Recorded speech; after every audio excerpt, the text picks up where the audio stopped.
अभी तक हम लोग देख रहे थे कि कुछ एसिड के नाम आपको बताए कि एसिड का नाम कैसे लिख सकते हैं। बेस के नाम आपको बुक में मिल जाएंगे, उसको आप स्टडी करिएगा।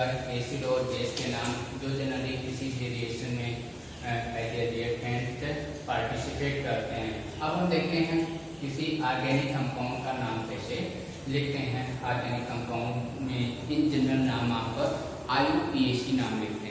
IUPAC टॉपिक तो वैसे हम लोग कई बार स्टडी कर चुके हैं, फिर भी देखते हैं कि IUPAC का एक बेसिक हम आपको बताते हैं कैसे IUPAC नाम लिखा जाता है। वैसे कार्बन की संख्या जब उसमें काउंट किया जाता है IUPAC का नाम लिखते समय, तो कार्बन की संख्या 1 हुई तो मेथ, 2 हुई तो H, क्या लिखते हैं मेथ। कार्बन की संख्या अगर 1 है तो मेथ, 2 है तो क्या लिखते हैं H, 3 है तो प्रो, 4 है तो लिखते हैं ल्यूट, 5 है तो लिखते हैं पेंट, 6 है तो लिखते हैं हेक्स, 7 है तो आप क्या लिखते हैं हेक्ट, 8 है तो लिखते हैं ऑक्ट, 9 है तो आप क्या लिखते हैं नॉन, और 10 है तो लिखते हैं डेट। ये तो कार्बन की संख्या होगी। क्या है कार्बन की संख्या। और ये कार्बन की संख्या जैसे आप 1 2 3 4 5 6 ऐसे पढ़ते हैं, ऐसे जर्मन में ये भी एक नंबर की है। 1 को मेथ, 2 को हेक्ट, 3 को प्रो, डू, पेंट, एक्स, ऑफ और नॉन डेट पढ़ते हैं। अब देखते हैं ये बेसिक है। इसके बाद में फिर देखते हैं फिर इनका हम नाम लिखते समय कैसे यूज करते हैं, कहाँ पर। ये जब आपको रूट वर्ड लिखना होता है, रूट वर्ड लिखना होता है तो आपको कार्बन की संख्या को काउंट करना पड़ता है। अब IUPAC नाम लिखते समय आप कैसे, क्या होता है बेस, कैसे लिखते हैं, तो सबसे पहले आप लिखेंगे क्या रूट वर्ड। अब आपको हम बताते हैं क्या रूट वर्ड। सबसे पहले IUPAC नाम लिखते समय क्या लिखा जाता है रूट वर्ड। अब रूट वर्ड आपने दे दिया। रूट वर्ड क्या है, ये कार्बन की संख्या है, कार्बन के नंबर है। इसके बाद में क्या लिखे सफिक्स फर्स्ट और सफिक्स सेकंड। अब सफिक्स फर्स्ट क्या है और सफिक्स सेकंड क्या है। तो सफिक्स फर्स्ट जो होता है ये होते हैं बॉन्ड। सफिक्स फर्स्ट पहले क्या लिखते हैं सफिक्स फर्स्ट, फिर क्या लिखते हैं सफिक्स सेकंड, सफिक्स सेकंड। इसके बाद में फिर जो कुछ भी बच जाएगा वो क्या लिखेंगे एज ए प्रीफिक्स लिखेंगे। क्या लिखेंगे प्रीफिक्स। ये IUPAC नाम लिखने का तरीका है। आप सबसे पहले देखते हैं रूट वर्ड क्या है। जैसे हम एक एग्जांपल से आपको समझाते हैं।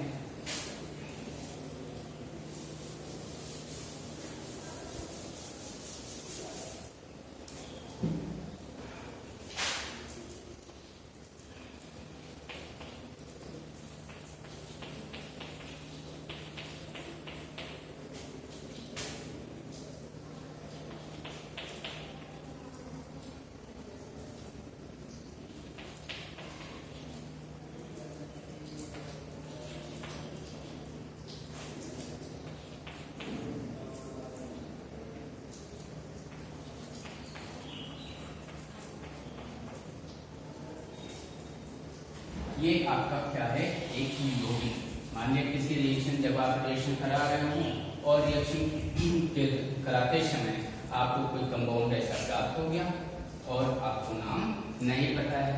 फिर इसका नाम, इतना बड़ा कंपाउंड कि इसमें इतने कार्बन होते हैं, कहाँ पर बॉन्डिंग होती है, कौन से एलिमेंट हैं, इनको याद करना थोड़ा सा टफ होगा। तो फिर आप इसका क्या करेंगे एक छोटा नाम देना चाहेंगे। तो छोटा नाम देने के लिए आपको IUPAC नाम आना चाहिए। IUPAC नाम लिखना, अब इनका नाम आप IUPAC से कैसे लिखेंगे उसके लिए आपका तरीका क्या है कि आप इसको याद रखें। तरीका क्या है, सबसे पहले आपको क्या देखना है, रूट वर्ड। रूट वर्ड क्या बताएंगे, नंबर ऑफ कार्बन, कार्बन के नंबर। फिर क्या है, सफिक्स फर्स्ट। सफिक्स या फर्स्ट किसको डिनोट करेगा, तो सफिक्स फर्स्ट जो होते हैं डिनोट करते हैं saturation and unsaturation of the compound, यानी सैचुरेशन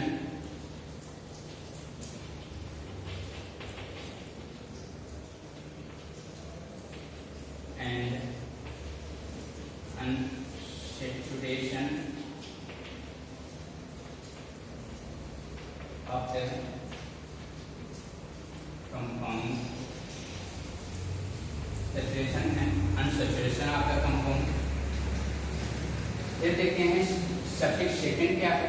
अब सैचुरेशन एंड अनसैचुरेशन क्या है, कोई भी कंपाउंड अगर वो सैचुरेटेड है तो उस कंपाउंड में सिर्फ और सिर्फ सिग्मा बॉन्ड ही पाए जाएंगे, सिंगल बॉन्ड होंगे, यानी सिंगल बॉन्ड होगा। यदि वो कंपाउंड कैसा है, अनसैचुरेशन है, यदि ये सैचुरेटेड है तो क्या लिखेंगे, सिंगल बॉन्ड होंगे और इनको लिखते हैं एन। क्या लिखते हैं, एन। यह कंपाउंड अनसैचुरेटेड है, कैसे हैं, अनसैचुरेटेड है, और अनसैचुरेटेड कंपाउंड में या तो डबल बॉन्ड पाए जाएंगे या तो कौन से बॉन्ड होंगे, ट्रिपल बॉन्ड होंगे। यह डबल बॉन्ड है तो डबल बॉन्ड को आप लिखते हैं ईन, और ट्रिपल बॉन्ड है तो क्या लिखा जाता है, कंपाउंड कैसा है, सैचुरेटेड है, सैचुरेशन पाया गया यानी संतृप्त हाइड्रोकार्बन है, तो संतृप्त हाइड्रोकार्बन को क्या लिखते हैं, एन। उसकी पहचान क्या होती है, ऐसे कंपाउंड में सिर्फ सिंगल बॉन्ड ही पाए जाते हैं। दूसरा कंपाउंड या तो असंतृप्त होंगे, अनसैचुरेटेड होंगे, तो असंतृप्त हाइड्रोकार्बन्स हैं तो उसकी पहचान क्या है कि ऐसे कंपाउंड में या तो डबल बॉन्ड पाए जाएंगे या तो ट्रिपल बॉन्ड होंगे। यदि वो डबल बॉन्ड पाए गए तो उनको हम ई लिखते हैं, यानी रूट वर्ड में आप रूट वर्ड लिखने के बाद में आप क्या लिखेंगे, ई। अनसैचुरेशन में ट्रिपल बॉन्ड का तो रूट वर्ड के बाद में आप क्या लिखेंगे, आइन। अब तीसरा देख लेते हैं क्या है। तीसरा टॉपिक है, ये है सफिक्स सेकंड। और सफिक्स सेकंड क्या होता है, ये फंक्शनल ग्रुप को बताते हैं, क्रियात्मक समूह को। क्या,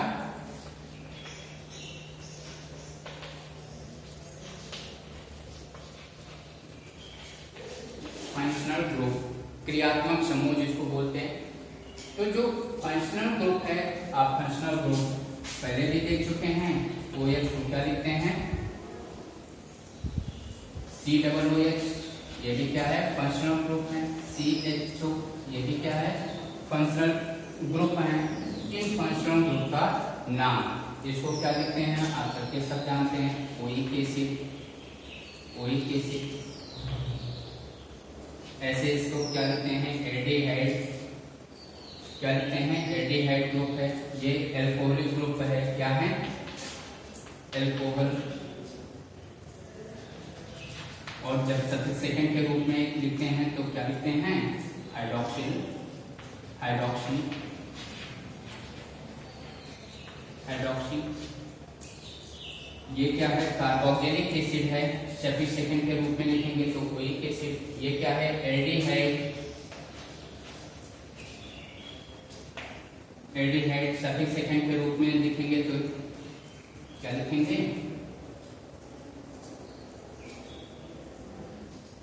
एल्डो। ठीक है, फिर आप देखते हैं ये हो गए फंक्शनल ग्रुप।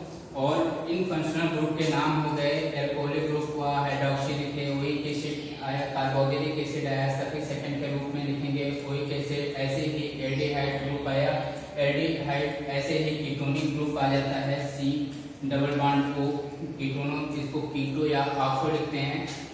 ये फंक्शनल ग्रुप के नाम लिखते हैं। इन सब के अलावा जो कुछ भी बच जाएगा उसको एज ए प्रीफिक्स लिखा जाएगा। अब ये टॉपिक मैंने दिया था और इसका नाम लिख करके हम आपको बताते हैं कैसे। आपको सबसे पहले क्या लिखना है, रूट वर्ड। क्या लिखना है, रूट वर्ड। और ये रूट वर्ड जो भी होंगे इसमें क्या काउंट किया जाएगा, कार्बन की संख्या। कार्बन कितने हैं, 1 2 3 4 5 6 और 7। कितने कार्बन हो गए, 7। अगर कार्बन की संख्या 7 है तो इसका नाम क्या होगा, इसका नाम होगा हेप्ट। क्या नाम होंगे, हेप्ट नाम है। अब कार्बन की संख्या देख करके आपने बताया हेप्ट, लेकिन इसके साथ साथ आपको और क्या देखना है, सैचुरेशन और अनसैचुरेशन। ये कंपाउंड कैसा है, अनसैचुरेटेड है। क्या है, अनसैचुरेटेड है। यानी अनसैचुरेशन में कैसे पहचाने, डबल बॉन्ड। इसमें क्या पाया गया, डबल बॉन्ड पाए गए। अच्छा, अनसैचुरेटेड हो गए। और फंक्शनल ग्रुप कौन सा पाया गया, कार्बोक्सिलिक एसिड। कार्बोक्सिलिक एसिड को लिखेंगे कैसे, ओइक एसिड से लिखेंगे। रूट वर्ड आपको पता हो गया, कितना है, क्या है रूट वर्ड, हेप्ट हो गए। इनके अलावा कुछ बच गया, बचा क्या, क्लोरीन। आप क्लोरीन को क्या करेंगे, जो कुछ बच गया, रूट वर्ड सफिक्स फर्स्ट यानी सैचुरेशन अनसैचुरेशन को बताया, संतृप्त हाइड्रोकार्बन असंतृप्त हाइड्रोकार्बन को बताया, सफिक्स सेकंड यानी फंक्शनल ग्रुप क्रियात्मक समूह आपको मिल गए, क्रियात्मक समूह फंक्शनल ग्रुप मिल गए। इन तीनों टॉपिक के अलावा जो कुछ भी बच जाए उसको एज ए प्रीफिक्स के रूप में लिखते हैं, पूर्व लग्न के रूप में लिखा जाता है। पूर्व लग्न में क्या मिल गया, क्लोरीन। ये क्या है, क्लोरीन। क्लोरीन। अब इस क्लोरीन पूर्व लग्न के रूप में आपको क्लोरीन मिल गए। फिर देखते हैं अब इनका नाम कैसे लिखेंगे। और आपने देखा कि कार्बन की संख्या तो काउंट कर लिया, लेकिन कार्बन की संख्या इधर से काउंट करें या इधर से काउंट करें, यह भी कंफ्यूजन होगा। तो इसको देखेंगे, जिधर भी फंक्शनल ग्रुप मिल जाए या डबल बॉन्ड मिल जाए या कोई सब्स्टिट्यूएंट मिल जाता है और वो सब्स्टिट्यूएंट का पोजीशन कम से कम आए, जैसे 1 2 3 4 सब्स्टिट्यूएंट का पोजीशन सबसे कम आए, हम कार्बन की काउंटिंग उधर से ही करते हैं। यानी कार्बन की काउंटिंग आपको इधर से भी कर सकते थे, 5 6 7 इधर से भी कर सकते थे, और कार्बन की काउंटिंग इधर से भी कर सकते थे। आपने इधर से कार्बन की काउंटिंग क्यों किया, क्योंकि आपको सबसे पहला की क्या मिल गया, फंक्शनल ग्रुप। क्या मिल गए, फंक्शनल ग्रुप। और इधर से आप कार्बन की काउंटिंग स्टार्ट कर दिए, कार्बन को काउंट कर दिए। कार्बन की संख्या कितना आया, 7 को क्या लिखते हैं, ग्रीक वर्ड में लिखते हैं हेप्ट। क्या लिखते हैं, हेप्ट। हेप्ट क्या है, रूट वर्ड है। क्या है, रूट वर्ड। इसके बाद में आप क्या देखेंगे, आप देखेंगे सफिक्स फर्स्ट। और सफिक्स फर्स्ट में सैचुरेशन अनसैचुरेशन देखते हैं, यानी संतृप्त हाइड्रोकार्बन एंड असंतृप्त हाइड्रोकार्बन। और ये कंपाउंड कैसा है, असंतृप्त है। असंतृप्त में क्या पाए गए, कैसे पहचाने, डबल बॉन्ड पाए गए। और डबल बॉन्ड को किससे एंड करते हैं, अंत कैसे लिखते हैं, इन से। तो ये क्या है, हेप्टीन। हेप्टीन। और ये डबल बॉन्ड किस पोजीशन पर लगा है, ये लगे हैं 4th पोजीशन।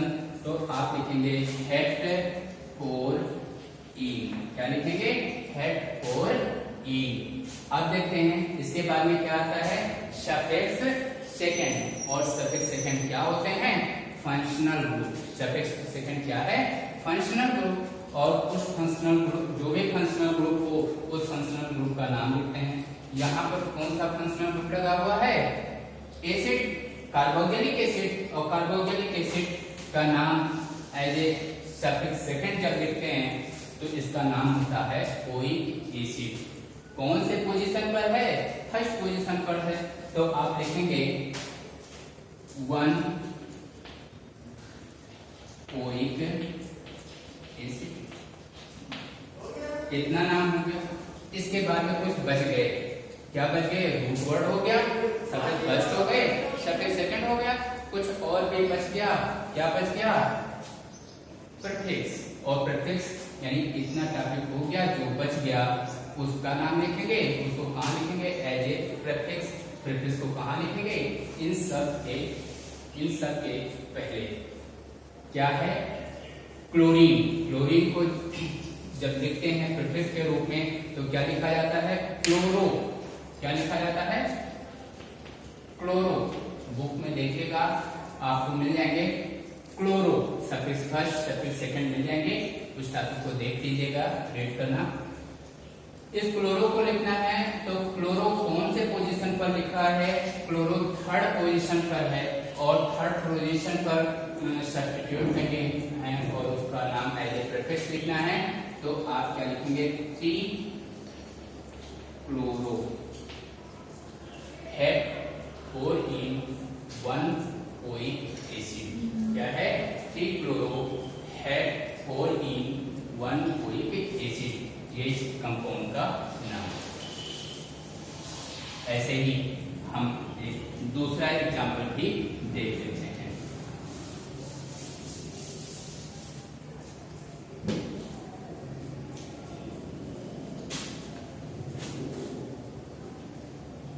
दूसरा एग्जाम्पल देखते हैं CH3 CH2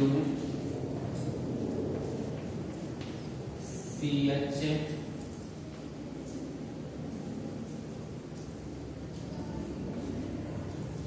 Br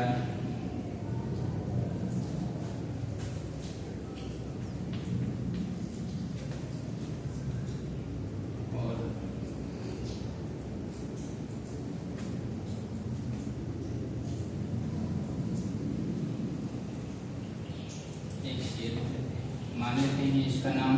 अब इसका नाम कैसे लिखेंगे? तो जब भी आपको फ्लोरीन, क्लोरीन, ब्रोमीन, आयोडीन यानी 7th ग्रुप का कोई भी एलिमेंट मिल जाए तो उसको हम फंक्शनल ग्रुप के रूप में काउंट नहीं करते, कभी भी नहीं लिखते। हमेशा उसको कैसे लिखा जाता है? प्रीफिक्स।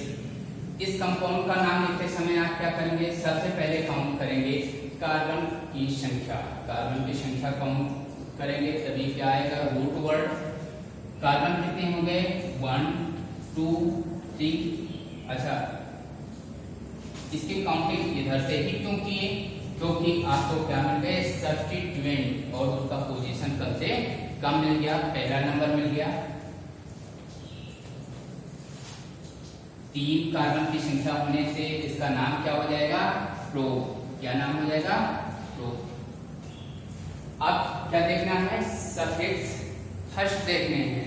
सफिक्स फर्स्ट में क्या कंपाउंड कैसा है? संतृप्त है या असंतृप्त है? कंपाउंड को देखना है संतृप्त है या असंतृप्त है। ये कंपाउंड कैसा है? संतृप्त है, यानी कैसा है? सैचुरेटेड है। सैचुरेट अगर कंपाउंड सैचुरेटेड है, संतृप्त है, तो उसको कैसे लिखते हैं? एन। सफिक्स सेकंड सफिक्स फर्स्ट के रूप में क्या लिखेंगे? एन। ये क्या हो गया? प्रो, और ये सैचुरेटेड है तो क्या लिखेंगे?